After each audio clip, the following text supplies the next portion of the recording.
hello guys our story मैम ताराम नोक्चरी ngasi मैम गिदमक्ता कनागुम्बा मना अखोइगी चैनल असिदा महाकना इजबा वारी असि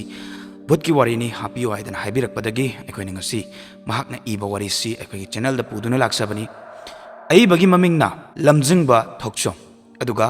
वारी असिगी ममिंगना इपु चावबगी भूत हाय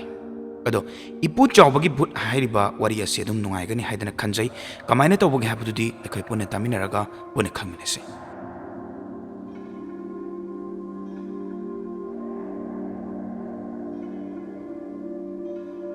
वारी असी इम्फालदगी तामलबा खुंगंग अमगी वारीनी हौजिक्ति खुंजासिंग इंगना चिकना नुंगायाय फना पाले अदुगा मीसिंग याम खलकपगी मतुंग इन्ना अहांगबा लमहांग तुमहांग थोइना सु लेत्रे हाबा तारे मतम मतमगी मतुंग इन्ना युम अनौबा मथंग मथंग सागलकपना हौजिक्की ओइना खुल अदुदा लेजरगसु ग्यान ताबा निशा चादबा लाइरक लाइसु हाइबा होनबा कनबा मियोइसिंगी मनुंगदा खंबतोन हारिबा नुपा मचासिसु अमनी अदुगा थोइबी हाइदना खुल अदुदा इना कैरा खुनबा इमुंग मनुंगदा मखोइसु अमनी तसेंगना हारबदा खंबतोन हारिबा नुपा मचासिगा थोइबी हारिबा नुपी मचासिगा पिकलिंगैदगी हौना इमुंग अनिसी अमना अमगी मतेंग पांगदुना लाकनी खंबतोनसु थोइबीबु थमोइ सेंगना नुंसिजे अदुगा थोइबीनासु खंबतोनबु थमोइ सेंगना नुंसिजे अदुकी मतिक नुंसिनरमी खंबतोनगिनी हाइबदा कनासु लेते मपासु लेखिद्रे ममासु लाइबक थीबा थौदोक अमदा लेखिदबा कोइरे खंबतोनगी मपागी पोंगमिनबा मचानुपी अमसु लेरम महाक युम पानखिबा कोइरे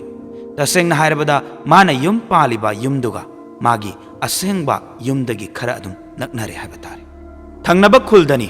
माना पालिबदो मखोय मचिल मनाव अनीबु माना मौ ओइना लाक्लिबा युम अदुदा चही कुन चुपना थमदुना चावनबा योक्पिरके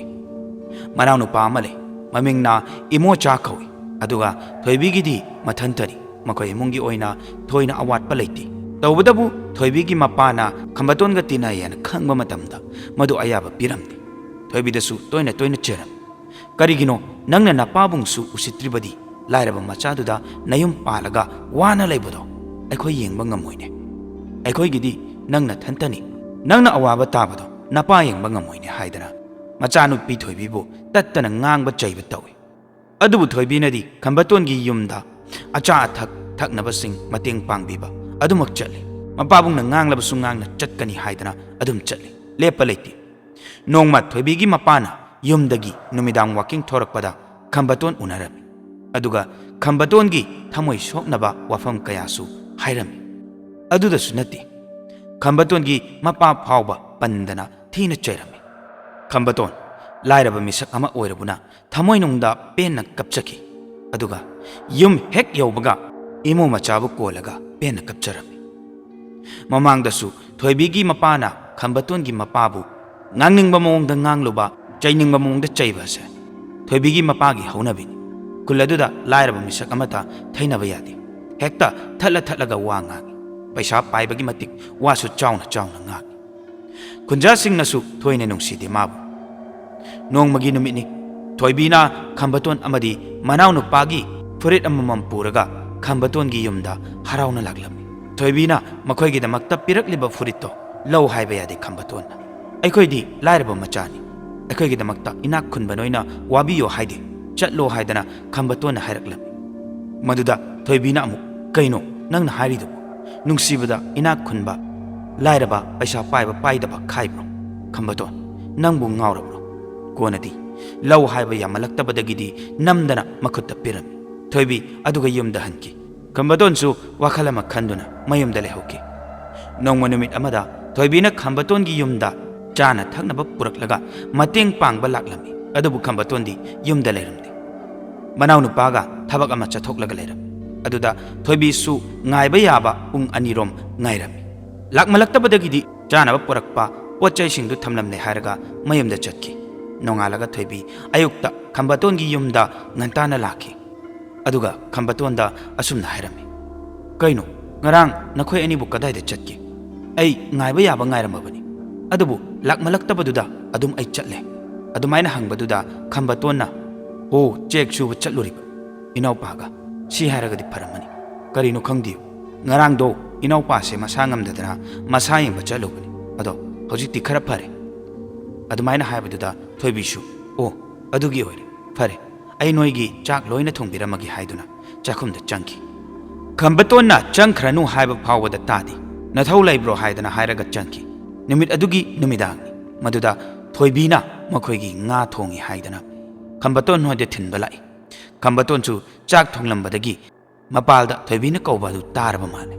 ꯊꯣꯛꯂꯛꯂꯦ ꯍꯥꯏꯔꯒ ꯊꯣꯏꯕꯤꯅ ꯄꯨꯔꯛꯄ ꯉꯥ ꯊꯣꯡꯕꯗꯨ ꯂꯧꯁꯤꯜꯂꯤ ꯑꯗꯨꯒ ꯑꯁꯨꯝꯅ ꯍꯥꯏꯔꯝꯃꯤ ꯊꯣꯏꯕꯤ ꯑꯩ ꯇꯁꯦꯡꯅ ꯍꯥꯏꯔꯕꯗ ꯅꯪꯒꯤ ꯇꯧꯕꯤꯃꯜ ꯅꯪꯒꯤ ꯂꯃꯟꯁꯦ ꯀꯩꯗꯧꯉꯩ ꯁꯤꯡꯕ ꯉꯝꯒꯗꯒꯦ ꯈꯪꯗ꯭ꯔꯦ ꯂꯥꯏꯔꯕ ꯃꯆꯥ ꯑꯣꯏꯔꯨꯕꯅꯤꯅꯤ ꯃꯁꯤ ꯑꯗꯨꯝꯅ ꯍꯥꯏꯕꯗꯨꯗ ꯊꯣꯏꯕꯤꯅ ꯂꯃꯟꯒꯤ ꯃꯇꯦꯡ ꯄꯥꯡꯅꯕ ꯅꯠꯇꯦ ꯅꯪꯕꯨ ꯇꯁꯦꯡꯅ ꯅꯨꯡꯁꯤꯕꯒꯤꯗꯃꯛꯇꯅꯤ ꯑꯁꯨꯝꯅ ꯍꯥꯏꯔꯝꯃꯤ ꯃꯈꯣꯏꯅ ꯋꯥꯔꯤ ꯁꯥꯟꯅꯔꯤꯉꯩ ꯊꯣꯏꯕꯤꯒꯤ ꯃꯄꯥꯅ ꯊꯣꯡꯒꯥꯜꯗ ꯒꯥꯔꯤ ꯑꯆꯧꯕ ꯖꯤꯞ ꯑꯗꯨ ꯊꯧꯖꯤꯜꯂꯛꯂꯒ ꯊꯣꯡꯒꯥꯜꯗꯒꯤ ꯃꯈꯨꯠꯇ ꯎꯇꯨꯞ ꯑꯃꯃꯝ ꯄꯥꯏꯔꯒ ꯊꯨꯅ ꯆꯪꯂꯛꯏ ꯑꯗꯨꯒ ꯑꯁꯨꯝꯅ ꯍꯥꯏꯈꯤ ꯑꯦ ꯅꯪ ꯅꯨꯃꯤꯗꯥꯡꯁꯤꯗ ꯀꯩꯗꯧꯕꯒꯤ ꯂꯩꯔꯝꯃꯤꯅꯣ ꯑꯩ ꯂꯝꯖꯁꯔꯥ ꯃꯃꯥ ꯃꯄꯥ ꯂꯩꯇ꯭ꯔꯕ ꯅꯪꯉꯣꯟꯗ ꯃꯄꯨꯟꯁꯤꯗꯣ ꯃꯥꯡꯍꯜꯂꯒꯦ ꯈꯜꯂꯕ꯭ꯔꯣ ꯑꯁꯨꯝꯅ ꯍꯥꯏꯗꯨꯅ ꯈꯨꯄꯥꯛꯅ ꯊꯣꯏꯕꯤꯗ ꯊꯥꯖꯤꯜꯂꯝꯃꯤ ꯑꯗꯨꯒ ꯑꯇꯩꯁꯤꯡꯗꯨꯅ ꯈꯝꯕꯇꯣꯟꯗ ꯎꯇꯨꯞꯅ ꯃꯊꯪ ꯃꯊꯪ ꯊꯣꯝꯕ ꯍꯧꯔꯛꯈꯤ ꯏꯃꯨꯡꯗ ꯂꯩꯔꯤꯕ ꯃꯅꯥꯎꯅꯨꯄꯥ ꯑꯗꯨꯕꯨ ꯆꯦꯟꯊꯣꯔꯛꯈꯤ ꯑꯗꯨꯗ ꯑꯇꯩꯁꯤꯡꯗꯨꯅ ꯑꯣ ꯅꯪꯁꯨ ꯆꯩ ꯆꯥꯕꯁꯦ ꯌꯥꯎꯅꯤꯡꯕ꯭ꯔꯣ ꯍꯥꯏꯗꯨꯅ ꯀꯤꯍꯜꯂꯝꯃꯤ ꯃꯅꯥꯎꯅꯨꯄꯥꯅ ꯑꯩꯈꯣꯏ ꯇꯥꯃꯣꯕꯨ ꯐꯨꯕ ꯇꯣꯛꯑꯣ ꯍꯥꯏꯗꯨꯅ ꯈꯥꯝꯗꯣꯛꯅꯕ ꯍꯣꯠꯅꯈꯤ ꯑꯗꯨꯕꯨ ꯆꯪꯗꯦ ꯐꯨꯕ ꯌꯥꯕ ꯐꯨꯔꯕ ꯃꯇꯨꯡꯗ ꯊꯣꯏꯕꯤꯒꯤ ꯃꯄꯥꯅ ꯑꯁꯨꯝꯅ ꯍꯥꯏꯔꯝꯃꯤ ꯉꯁꯤꯅ ꯉꯁꯤ ꯑꯣꯏꯔꯦ ꯅꯪ ꯃꯇꯨꯡ ꯃꯅꯥꯎ ꯍꯦꯛ ꯏꯆꯥꯅꯨꯄꯤꯒ ꯎꯅꯔꯝꯂꯕꯗꯤ ꯀꯩꯗꯧꯒꯦꯌꯣ ꯅꯪꯒꯤ ꯅꯄꯥ ꯂꯩꯈꯤꯗ꯭ꯔꯕꯗꯣ ꯂꯥꯛꯑꯒꯁꯨ ꯀꯩꯁꯨ ꯇꯧꯕ ꯉꯝꯃꯣꯏ ꯍꯥꯏꯗꯨꯅ ꯌꯥꯝꯅ ꯊꯤꯅ ꯆꯩꯔꯝꯃꯤ ꯊꯤꯅ ꯆꯩꯔꯝꯕ ꯈꯛꯇꯪ ꯅꯠꯇꯅ ꯈꯝꯕꯇꯣꯟꯒꯤ ꯃꯃꯥꯏꯗꯁꯨ ꯇꯤꯟ ꯁꯤꯠꯆꯤꯟꯕꯤꯔꯝꯃꯤ ꯑꯗꯨꯒ ꯊꯣꯏꯕꯤꯕꯨ ꯄꯨꯗꯨꯅ ꯊꯣꯛꯈꯤ ꯈꯝꯕꯇꯣꯟ ꯑꯃꯗꯤ ꯃꯅꯥꯎꯅꯨꯄꯥꯁꯨ ꯀꯞꯃꯤꯟꯅꯗꯨꯅ ꯂꯩꯍꯧꯏ ꯅꯨꯃꯤꯠ ꯑꯗꯨꯒꯤ ꯅꯣꯡꯉꯥꯜꯂꯛꯄꯗ ꯈꯝꯕꯇꯣꯟ ꯃꯄꯥꯒ ꯄꯣꯛꯃꯤꯟꯅꯕ ꯃꯆꯟꯅꯨꯄꯤ ꯃꯈꯣꯏꯕꯨ ꯆꯥꯎꯅꯕ ꯌꯣꯛꯄꯤꯔꯛꯄ ꯃꯅꯦ ꯍꯣꯏꯗ ꯂꯥꯛꯂꯝꯃꯤ ꯈꯝꯕꯇꯣꯟ ꯂꯥꯛꯄ ꯎꯕꯗ ꯃꯅꯦꯅ ꯍꯔꯥꯎ ꯍꯔꯥꯎꯅ ꯀꯧꯁꯤꯜꯂꯝꯃꯤ ꯑꯦ ꯏꯆꯥ ꯂꯥꯛꯑꯦꯗꯅ ꯆꯪꯉꯣ ꯆꯪꯉꯣ ꯅꯅꯥꯎꯅꯨꯄꯥꯗꯤ ꯌꯥꯎꯔꯛꯇ꯭ꯔꯣ ꯈꯝꯕꯇꯣꯟꯅ ꯃꯥꯗꯤ ꯂꯩꯍꯧꯔꯦ ꯌꯨꯝꯗ ꯉꯥꯏꯈꯣ ꯏꯅꯦ ꯑꯩ ꯉꯁꯤꯗꯤ ꯏꯅꯦꯒꯤ ꯃꯐꯝꯗ ꯋꯥ ꯑꯃꯇꯪ ꯍꯪꯖꯒꯦ ꯃꯗꯨꯗ ꯃꯅꯦꯅ ꯈꯨꯝꯂꯝꯃꯤ ꯑꯦ ꯍꯪꯉꯣ ꯏꯆꯥꯅ ꯍꯪꯕꯕꯨ ꯆꯥꯝꯃ ꯆꯥꯝꯃ ꯍꯪꯉꯨ ꯍꯥꯏꯔꯤ ꯈꯝꯕꯇꯣꯟꯅ ꯑꯩꯒꯤ ꯏꯄꯥꯒꯤ ꯃꯔꯝꯗ ꯁꯝꯂꯞꯄ ꯋꯥꯔꯤ ꯈꯔ ꯇꯥꯅꯤꯡꯉꯤ ꯃꯗꯨꯗꯪ ꯏꯅꯦꯅ ꯇꯝꯕꯤꯌꯨ ꯍꯥꯏꯗꯅ ꯃꯥꯒꯤ ꯃꯅꯦꯗ ꯍꯪꯂꯝꯃꯤ ꯃꯗꯨꯗ ꯃꯅꯦꯅꯁꯨ ꯐꯔꯦ ꯐꯔꯦ ꯅꯪꯅ ꯈꯪꯅꯤꯡꯂꯤꯕꯗꯣ ꯑꯩ ꯂꯤꯊꯣꯛꯂꯒꯦ ꯑꯩꯁꯨ ꯂꯤꯊꯣꯔꯛꯀꯦꯅ ꯈꯟꯕ ꯀꯣꯏꯔꯕꯅꯤ ꯑꯗꯨꯕꯨ ꯉꯁꯤ ꯅꯪꯅ ꯍꯪꯂꯤꯉꯩꯁꯤꯗ ꯑꯩ ꯍꯥꯏꯔꯒꯦ ꯃꯨꯟꯅ ꯇꯥꯔꯣ ꯉꯁꯤꯗꯒꯤꯅ ꯆꯍꯤ 50ꯃꯨꯛꯀꯤ ꯃꯃꯥꯡꯒꯤ ꯋꯥꯔꯤꯅꯤ ꯃꯇꯝ ꯑꯗꯨꯗ ꯅꯪꯁꯨ ꯄꯣꯛꯇ꯭ꯔꯤ ꯑꯩꯁꯨ ꯄꯣꯛꯇ꯭ꯔꯤ ꯋꯥꯔꯤꯁꯦ ꯏꯃꯥꯅ ꯅꯣꯏꯗꯗꯤ ꯑꯉꯥꯡꯅꯤ ꯍꯥꯏꯗꯅ ꯍꯥꯏꯔꯝꯃꯣꯏ ꯂꯤꯔꯝꯃꯣꯏ ꯃꯇꯝ ꯑꯗꯨꯗ ꯅꯈꯣꯏ ꯌꯥꯝꯅ ꯄꯤꯛꯏ ꯑꯗꯨꯅ ꯅꯈꯣꯏ ꯒ꯭ꯌꯥꯟ ꯇꯥꯔꯣꯏ ꯍꯥꯏꯗꯅ ꯍꯥꯏꯈꯤꯗꯕꯅꯤ ꯑꯩꯈꯣꯏ ꯄꯣꯛꯂꯛꯄꯗꯒꯤ ꯍꯧꯗꯅ ꯕꯕꯥꯗꯤ ꯂꯩꯔꯝꯗ꯭ꯔꯤ ꯕꯕꯥ ꯃꯇꯝ ꯑꯃꯗ ꯈꯨꯜ ꯑꯁꯤꯒꯤ ꯈꯨꯟꯖꯥꯁꯤꯡꯅ ꯏꯄꯨ ꯆꯥꯎꯕ ꯍꯥꯏꯗꯅ ꯈꯪꯅꯈꯤꯕ ꯌꯥꯝꯅ ꯆꯤꯡꯂꯦꯝꯕ ꯃꯊꯧꯅꯥ ꯂꯩꯕ ꯑꯐꯕ ꯃꯥꯏꯕ ꯑꯃꯅꯤ ꯑꯐꯕ ꯃꯥꯏꯕ ꯑꯃ ꯑꯣꯏꯔꯝꯃꯤ ꯃꯇꯝ ꯑꯗꯨꯗ ꯈꯨꯟꯖꯥꯁꯤꯡꯒꯤ ꯑꯋꯥꯕ ꯇꯥꯔꯕ ꯈꯨꯟꯖꯥꯁꯤꯡꯕꯨ ꯃꯥꯅ ꯃꯇꯦꯡ ꯑꯗꯨꯝ ꯇꯧꯗꯨꯅꯁꯨ ꯂꯥꯛꯈꯤ ꯐꯔꯦ ꯋꯥꯔꯤꯗ ꯇꯥꯔꯛꯂꯒꯦ ꯃꯨꯟꯅ ꯇꯥꯔꯣ ꯏꯄꯨ ꯆꯥꯎꯕ ꯃꯥꯅ ꯄꯤꯛꯂꯤꯉꯩꯗꯒꯤ ꯍꯧꯗꯅ ꯃꯥꯏꯕ ꯍꯥꯏꯕ ꯁꯤꯟꯐꯝ ꯑꯁꯦ ꯃꯉꯣꯟꯗ ꯄꯤꯊꯣꯔꯛꯈꯤ ꯑꯗꯨꯒ ꯃꯥꯅ ꯌꯥꯝꯅ ꯍꯩꯅꯤꯡꯕ ꯃꯑꯣꯡꯗ ꯎꯕꯗ ꯃꯥꯒꯤ ꯃꯄꯥ ꯄꯨꯄꯨ ꯑꯗꯨꯁꯨ ꯃꯇꯝ ꯑꯃꯒꯤ ꯑꯐꯥꯎꯕ ꯃꯥꯏꯕ ꯑꯃꯁꯨꯅꯤ ꯏꯄꯨ ꯆꯥꯎꯕꯅ ꯊꯋꯥꯏ ꯌꯥꯎꯅ ꯃꯥꯏꯕ ꯇꯝꯕꯤꯕꯗꯣ ꯑꯃꯠꯇ ꯆꯤꯠꯊꯗꯅ ꯂꯨꯔꯕ ꯂꯥꯏꯔꯤꯛ ꯀꯌꯥꯕꯨ ꯇꯝꯕꯤꯈꯤ ꯇꯝꯕꯗ ꯄꯥꯕꯗ ꯏꯄꯨ ꯆꯥꯎꯕꯗꯗꯤ ꯆꯍꯤ ꯑꯃ ꯐꯥꯅ ꯆꯪꯂꯤ ꯇꯝꯕꯒ ꯍꯥꯏꯕꯒ ꯍꯩꯕꯅ ꯍꯦꯛꯇ ꯍꯥꯜꯂꯤ ꯃꯇꯧ ꯑꯗꯨꯗ ꯄꯨꯡꯉꯛꯉꯛꯈꯤ ꯃꯌꯥꯝꯁꯨ ꯈꯨꯜꯁꯤꯒꯤ ꯃꯥꯏꯕ ꯇꯝꯅꯤꯡꯕ ꯈꯨꯟꯖꯥ ꯌꯥꯎꯔꯕꯗꯤ ꯏꯄꯨ ꯆꯥꯎꯕꯗ ꯇꯝꯃꯣ ꯑꯗꯨꯅ ꯐꯔꯅꯤ ꯍꯥꯏꯗꯅ ꯍꯥꯏꯅꯔꯝꯃꯤ ꯈꯨꯟꯖꯥꯁꯤꯡꯅ ꯇꯝꯕꯁꯨ ꯌꯥꯎꯅꯔꯝꯃꯤ ꯑꯗꯨꯒ ꯇꯝꯂꯤꯕ ꯈꯨꯟꯖꯥꯁꯤꯡꯁꯨ ꯂꯣꯏꯅ ꯊꯨꯅ ꯈꯔ ꯍꯩꯈꯤ ꯏꯄꯨ ꯆꯥꯎꯕꯅ ꯅꯣꯡꯃꯁꯨ ꯈꯨꯜꯒꯤ ꯃꯧ ꯅꯍꯥ ꯑꯃ ꯈꯨꯜꯒꯤ ꯄꯨꯈ꯭ꯔꯤ ꯑꯆꯧꯕꯗ ꯇꯥꯁꯤꯟꯈꯤ ꯑꯗꯨꯕꯨ ꯏꯄꯨ ꯆꯥꯎꯕꯅ ꯎꯕꯗꯒꯤ ꯆꯦꯟꯁꯤꯜꯂꯛꯇꯨꯅ ꯂꯥꯏꯋꯥ ꯈꯔ ꯁꯣꯜꯂꯒ ꯂꯩ ꯈꯔ ꯆꯤꯡꯗꯨꯅ ꯄꯨꯈ꯭ꯔꯤꯃꯛꯇꯨꯗ ꯃꯟꯇ꯭ꯔ ꯈꯔ ꯀꯥꯞꯁꯤꯟꯈꯤꯕꯗꯒꯤꯗꯤ ꯐꯠ ꯂꯥꯎꯅ ꯀꯥꯈꯠꯂꯛꯈꯤ ꯑꯗꯨꯗꯁꯨ ꯅꯠꯇꯦ ꯏꯄꯨ ꯆꯥꯎꯕꯒꯤ ꯌꯨꯝꯗ ꯅꯣꯡꯃ ꯊꯪꯅꯕ ꯈꯨꯟꯗꯒꯤ ꯃꯥꯏꯕ ꯑꯃꯅ ꯃꯉꯣꯟꯗꯒꯤ ꯍꯩꯕ ꯍꯦꯜꯂꯦ ꯍꯥꯏꯗꯨꯅ ꯃꯍꯩ ꯀꯌా ꯀꯥꯞꯁꯤꯜꯂꯛꯈꯤ ꯑꯗꯨꯕꯨ ꯆꯪꯕ ꯉꯝꯗꯦ ꯏꯄꯨ ꯆꯥꯎꯕꯅ ꯊꯝꯕ ꯕꯨꯠꯁꯤꯡ ꯑꯗꯨ ꯑꯣꯏꯅ ꯏꯄꯨ ꯆꯥꯎꯕꯅ ꯃꯥꯏꯕ ꯑꯗꯨꯒꯤ ꯏꯃꯨꯡ ꯃꯅꯨꯡꯗ ꯊꯥꯖꯤꯟꯈꯤ ꯑꯗꯨꯕꯨ ꯊꯋꯥꯏ ꯂꯧꯕꯗꯤ ꯌꯥꯎꯍꯟꯗꯦ ꯅꯨꯃꯤꯠ ꯅꯤꯅꯤ ꯂꯩꯔꯒ ꯏꯄꯨ ꯆꯥꯎꯕꯒꯤ ꯌꯨꯝꯗ ꯃꯥꯏꯕ ꯑꯗꯨꯕꯨ ꯈꯨꯔꯨꯝꯕ ꯂꯥꯛꯏ ꯑꯩ ꯁꯣꯏꯈ꯭ꯔꯦ ꯏꯄꯨ ꯆꯥꯎꯕ ꯑꯩꯕꯨ ꯉꯥꯛꯄꯤꯌꯨ ꯍꯥꯏꯗꯨꯅ ꯈꯨꯔꯨꯝꯖꯔꯝꯃꯤ ꯏꯄꯨ ꯆꯥꯎꯕꯅꯁꯨ ꯐꯔꯦ ꯅꯪ ꯍꯟꯗꯛꯀꯤꯗꯤ ꯅꯪꯒꯤ ꯅꯨꯄꯤ ꯑꯉꯥꯡꯒꯤ ꯈꯜꯂꯒ ꯉꯥꯛꯄꯤꯔꯒꯦ ꯑꯗꯨꯒ ꯀꯔꯤꯒꯨꯝꯕ ꯃꯇꯨꯡꯗ ꯇꯧꯔꯛꯂꯕꯗꯤ ꯏꯪꯂꯕ ꯈꯨꯡꯒꯪ ꯑꯁꯦ ꯏꯈꯦꯡ ꯑꯃꯁꯨꯡ ꯃꯤꯀꯞ ꯃꯤꯔꯥꯎꯈꯣꯜ ꯀꯌꯥꯅ ꯊꯟꯒꯅꯤ ꯈꯪꯉꯨꯅ ꯐꯔꯦ ꯆꯠꯂꯣ असुमना हाइदुना हाइकी मतम खरनी की मतुंगदा हानदगी हौना इपु चावबा अमदी खुंजा सिंगबु उसित्तबा मियोय अनिखक ले अमना थेंबुंग अदुगा अमना थंबौ कौ नोंगमा इपु चावबना लंबीदा थबक की थोरकपा मतमदा करेमनबा उसित्तबा वहाई कया अमना लक्न रखी नुमितुगी अहिंगदा तौगे याउना खंगहलगे हाइदना इपु चावबना थंबौ अमदी थेंबुंग मखोय अनिगी युमदा ममित याउदबा ममाई याउदबा येंगबदा कीरबा भूत कया अमा थाजिनकी थेंबुंगना यु थउबदगी थेंगना मयुमदा हलकपदा मखोयगी सुमांगदा कनानोमा कुल्लगा जप युंगना लेबदो ममी शामी उरमे अहानबददी थाजरमदी मीने हाइदना अदुमक लेबजानी अदुबु खरा खरा लेंगे हाइरी हाइरी चंगछलगा येंगलोबा मतमददी अमुक मांगकी मताव अदुदा इमुंगदा चंगगे हाइदना हेक थोंग कांसिलके तौरिंगे तुंगलोमदगी खंगिन इलकपदा इमुंगदा उप्पगा तासलमी माना तुरिंगे मतम अदुदसु ममाई याउदबा नुपा अमना मंगोंदा येंगगा लेरंबा उखी मतमदुददी थेंबुंग अमुक्तंग लाउरमलगा वांथकी अमरोमदा निमित अदुमक्तदा थंबौना तुमलिंगे मागी ममाईदा कनानो मना तपना तपना नालकी अहानबददी थंबौ करिसु खंजलुदी अदुबु तपना तपना नालंबदगिदी खुपाकनो ओइना कन्ना थाजलकी थंबौ खंगप्रेक खंगना हौगलै अदुगा कन्ना लाउकी कनानो कनानो हाइदना कन्ना लाउखिबनी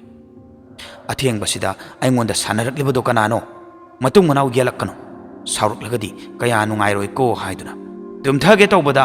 माना सुप्लिबा फैजुप अदु कनानो मना तमना तमना मखादा चिंथबा हौरकी मदुदा थंबौ मई हौंगै साउरक्तुना कइगिनो अइंगोंदा सानरदी अइ साउरकनी हाइदुना कन्ना लाउई अहिंगदु माना लाउरिङै साफु कन्ना तुंगलोमदगी खुपाकना थाजलकी मदुदा लैमाइदा उपना ताकी नुमितुगी ओइना ज्ञान ताखिद्रे थंबौसु असुमना इपु चावबदा खुंजा अमतना हेंजिनबा ngamखिदि नोंगमा मतै मनाव अमसु इपु चावबगी युमदा लाक्तुना मखोइना पामजबा अंगांग नुपा अमा फंगनबिरि हाइदुना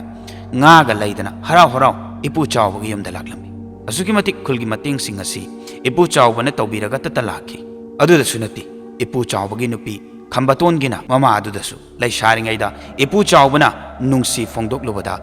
yaraktabadagidi numit tare ni chupna makhoigi emungduda bhut pret kaya ama thajalaki yamna kihanki masamga foiba chak thonglingai khupakna tharakpa matau singase khambaton gi mama da sutta hollibani इपु चावबगी भूत अदु कीबदगी यानिंगदा खंबतुनगी ममाना इपु चावबदा याखिबनी युम पालब मतुंगदा चाही अनिरोम फरकपदा थंगनब खुलदगी ngसाइगी ममांगदा इपु चावबदा लाले हाइजखिबा माइबा पुक्चल पिकपा फत्तबदुना मु इपु चावबदा टारगेट थंबा होरकी मागी लोरबा लारिक कयाबु लौरगी हुरानगे हाइदना जब युंगना खनकी अदुपुमनमक इपु माइबसु लोइना खंग अदुबु मागी नुपीनदी खंगदी लेबम थोपा अदुम लैरिबनी करीसु खंगदी मागी नुपीदी नोंगमा फत्रबा माइबा अदुना लाइटिन कया अहिंगदा इपु चावबगी युमदा थाजनबा कन्ना होनरे अदुगा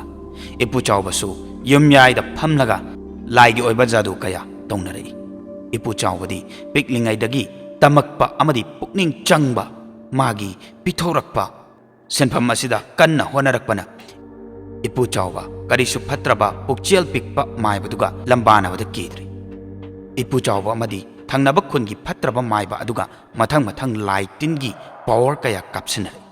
माइबा अमदुना मसागी ओइबा हक्चांगी खु यौना चखाइरकपदा सोमदा इपु चावबदी करीसु तौदी मथंग मथंग सोकपा चखाइबा हेनकलगले कोना थबाक योरकपददी इपु माइबाना खंकी मासे ऐगा लंबा पाबा याररोय मथवाई फाउदी लौखिरोय हाइदना अमदुना power कापसिनलकपदो मंगोंदा चंगदनबा थवोइना ngakthoki aduga manasu power kapsanba lepki kanaagumba oiragadi mathwai phawba lawkhrani asomdana maiba phattaba ado thabak phawba maina katheklam adubu thawai di hinghore mana khanki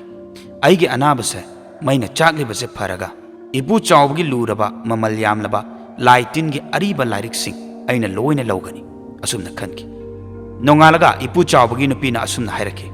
करिगुंबा नचा नुपा अमा फंगलदी कई मिंग कौबने हेना चानागदगे अफब मिंग अमा हाइरओदना हाइबदा इपु चावबना मदु आइना नहाना येंगबा लोइख्रबनी चप चाबदी खंगदे अदुबु मिंग अदुगी ममैदा तोन हाइरबा वाहाइसे हापु हाइकी अदुदा इपु चावबगी नुपीना नोंग चुप्प खनखी अदुगा हायरी फरे अदुदी खंबतोन कौरसे अदुदा इपु चावबना अमु मिंग अदु फजै तौबदबु खरदी अवाबा निंगबा थुंगदबा खरदी ईश्वर माना पिरक्कनी कौरो यारे फजरे खलगदी हायरी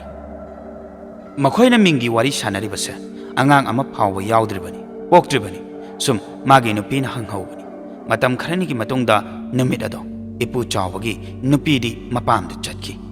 इपु चावब खक लेरिंगै थोंगालदगी मी खर चंगलकपगी मकोल ताय हाइदुना इमुंगदगी मपालदे हेक खोंग थांगदोरकपदा थोंगालदा येंगले अदुबु कनासु लेरमदे इकोय कोयना सुम येंगलकपदा कनासु लेते हाइदुना इमुंगदा चंगलगे हाइदना हेक खोंग थांगजेलकपदा तुंगलोमदगी हु तैरबा मचिन तुम्बा थौरबा ता अमना खंगलंग लंगसिलकपदा इपु चावबगी मनगलदा चप चाना फावरगा युंखी इपु चावबना ज्ञान मांगना मांगना तुंगलोमदे येंगलकपददी थंगनबा खुलगी मायबा फत्रबा अदु ओइरमे अदुगा थंगनबा खुलगी मियोय अहुम अमगा ओइरमे फत्रबा मायबदुना इपु चावबदा मुन्ना मुन्ना येंगदुना असुमना हाइके नंगना इंगोंदगी हेन हेन चटपा हेन हेन हाइबासे आई लैरिंगैददी सुंगोय ओइथोक्तबनी इपु चावबा नंग आइबु वारौगनुको हाइदना मकोक्ता खोंगपाकना नेथरमे अदुगा इमुंगदा चंखिदुना लूरबा लाइगे लाइरकसिंगबु खल्ला खल्लगा लोइनमक फत्रबा मायबादुना पुदुना मखोय मरि पुलप इपु चावगी युमदगी थूना यांगना चटकी खंबतोनगी ममा मतमदुदा यामना पेन्ना थमोय सोकना कपकी खुंजासिंगसु निंगमदना इपु चावबा कौरा कौरगा यामना कपकी थौदोक्तुदा खुंजासिंगना खंगलकपदगी फत्रबा मायबा अदुसु इकुई कुइदना इपु चावबा लेखिदबा चही अमा मखाई फरकलबदा खंबतोनगी मचे अमा पोखी अदुगा चही तरुक लेरगा खंबतोन अमु पोखी खंबतोन पोकपगी चही मरीगी मतुंगदा मखोयगी ममा इपु चावबगिना नुपी मचा अनिबु थादोक्तुना ताइबंगपाल थादोक्तुना चटकी मसिदगी खंबतोनबु मचेना चावनबा योक्पिरखिबनी वारी असि मचेना खंबतोनदा वारी ओइना हौजी हौजिकता तमकलिबनी मचेगी वारी सिंगसि तारुबदा खंबतोन वा अमा फावबा ngang ngamdadana ममित्तगी मपी ताखे अदुगा मयुमदा कप्तुना खुदक्ता चेनकी अदुगा मयुम योबुगा मनाव नुपा इमो मचाबु कौदुना वारी पुमनमक खंगलकी मासु यामना कपकी वारीसिंगदो तारुबदगी चही अनिगी मतुंगदा खुल अदुगी थोइबीबु मपाना हाइना सिंगनदुना इम्फालदगी सेल पाइबा नुपा अमदा लुहोंकी पाव अदो खंबतोनसु लोइना खंगी मासु कपलिबनी खलिबनी कपचरिबनी थवाई नुंगाइजबा नति मतम मतमगी मतुंग इन्ना खंबतोन पैसा तानबा होरकले इम्फाल चचतुना मनाव पासु इम्फाल चचतुना मनाव पासु चावरे वाखल खनबा इमुंग पुबसु लोइना हैरे खंबतोनगा मनाव नुपागसे चही अमखक्तंग हन्नै मनाव पासु इम्फालदा चटलगा मयामगी मतेंग पांगबा चटपसु अदुम याव थवाई यावना पुकनिंग चंगना सुदरकपना चही अनिगी मतुंगददी खुन अदुदा इना कैरा खुनबा इमुंग अमा ओइरखे अमसुंग खुल अदु योंथोक्लमलगा इम्फालदा होंकी इंखोल अचौबा मा लैदुना युम अचौबा मा सादुना नुंगाइना लेकी मनाव पासु नुपी अमा थीदुना नुंगाइना लेरी तौबदबु मयामबा खंबतोंदी नुपी अमा फावबा थीदना महाक पुंसी चुप्पगी ओइना लेख्रे निंगमदबा मगा लोइनना नुपी थीरो हायरबसु थोइबीबु निंगसिंगलुबदा थीयु हायबा याददना थीदना अदुमक लेख्रे खोलदुगी खुंजानसु मखोय इम्फालदा युम अचौबा अमा सादुना नुंगाइना लेखिबदुदा खरा नुंगाइनरमदे कुंग अदुबु थादोक्तुना चटखिबई दमक्ता अमुक अमुक मखोयबु उनबा लाक्लमे अदुगा खंबतोन मचिन मनावसु मखोयबु इम्फालदा मरक मरकता उनबा Lhakpa खुंजा लाक्लिबसिंग अदुदा पैसागी ओइबा मतेंगसु पांगपिरमे मयाम वारेसी मतांग असिदा लोइजरे सोइखिबा यावरगसु मयामना ngakpegani masini ngasigi wari haba taragadi asugumlaba nungai nungai ba wari tabiningbा leiba taragasu khoigi RR story gi channel se changbiduna wari ano no thaglakpa ngaiduna leibiyo habse thamjabaga loinena ngasigi wari si matang sida loisenjarage mathangi wari damu mayam puna thingnarsi yai fare